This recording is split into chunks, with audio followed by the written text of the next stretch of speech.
March is Women's History Month, and this is day 27 of talking about strong women, women you need to know. Today, let's talk about Miss Bertha Benz. Born May 3rd, 1849 in Germany to a wealthy family, she spent about 10 years in boarding school where she found she absolutely loved technological innovations. As a young lady, Miss Bertha was set to marry a gentleman by the name of Carl Benz. She believed in him very much. In his company that he owned, it was an iron company, and she invested part of her dowry in his business, even though it was failing. Well, a couple of years later, they married July the 20th, 1872, and she became Bertha Benz at that time.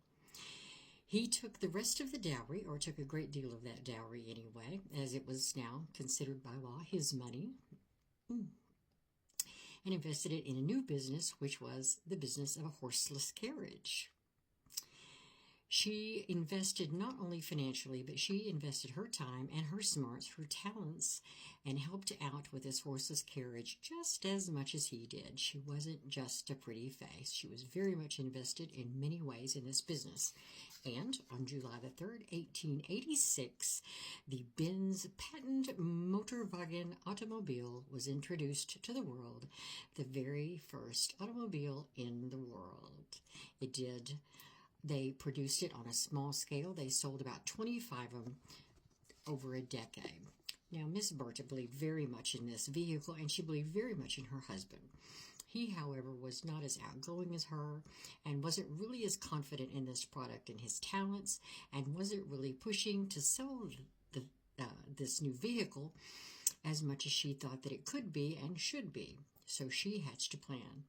On August the 5th, 1888, she packed up their two teenage sons, confiscated the vehicle, and set out to prove that there was a use for it. If it could go further than just around the block or be a show-off for the rich people, if she could show people that it was necessary and they could invest in it, then they could have a full-fledged business. And that's what she wanted. She believed in this product. So she took the sons, and they took off. They ran into several problems on the way, but she took care of them, being the smart woman that she is, on the way and on the fly. The first thing they ran into was there was no gas tank on this thing. The small amount of fuel that they had was put in the carburetor, so she had to find a way to get some fuel. Well, at that time, only apothecaries, our version of a pharmacist, were allowed to carry chemicals. And the chemical that she needed she needed this petroleum solvent, and she found this apothecary and got that. That was the first problem they ran into. And on a side note, she also made this gentleman the world's first fuel stop. So there's that. She also, on the way, found out that the brakes, which were wooden, were not doing well, so she found a cobbler and had leather added to it. She also found that the fuel line was clogged, so she took her hat pin and unclogged it. She also found out that there was some insulation needed on some of the wiring, so she used her garter to do that. She also found that there was a broken chain, so she found a blacksmith to take care of that. They found that the engine was overheating, so she and her sons made sure to carry water with them on the way. They also discovered that 2 gears were not enough to get up the hill. Her sons were having to push them up certain inclines. And they made note of all of these, and when they got to their destination, which was a whopping 66 miles, she telegraphed her husband and let them know of her success. Well, needless to say, that changed their product and the world as we know it today. When she got back, they made the changes they needed. They put 3 gears on it instead, made the changes to the fuel lines and the brakes and other things that they were needed. And she'd also proven that test drives were necessary, not just little runs around the block with motorized vehicles or short little jaunts that people were doing when they would buy this new product that only the rich people, I suppose, could do.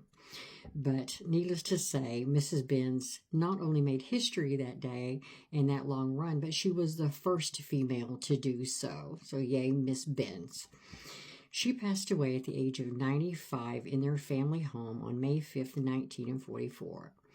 Mr. Benz had built the home once he discovered that this product that he had, because of the confidence his wife showed in him and their product, he had built him a family home, and that is the home that she passed away in. That home is now a historical site as well. When she passed away, he said of his beloved wife, only one person remained with me in the small ship of life when it seemed destined to sink. That was my wife. Bravely and resolutely, she set the new sails of hope. In 2008, the route that she took was named the Bertha Benz route in her honor, and there is also a Bertha Benz challenge that you can take as well. There are 2 documentaries about her, and on International Women's Day in 2019, the parent company for Benz commissioned a 4-minute ad in her name, honoring and depicting her on that epic challenge of the confiscated vehicle to show the world that the product that they had was indeed worth something. So today, on day 27 of Women's History Month, we salute the driven Mrs. Bertha Benz. Mrs. Bertha Benz, wir grüßen dich.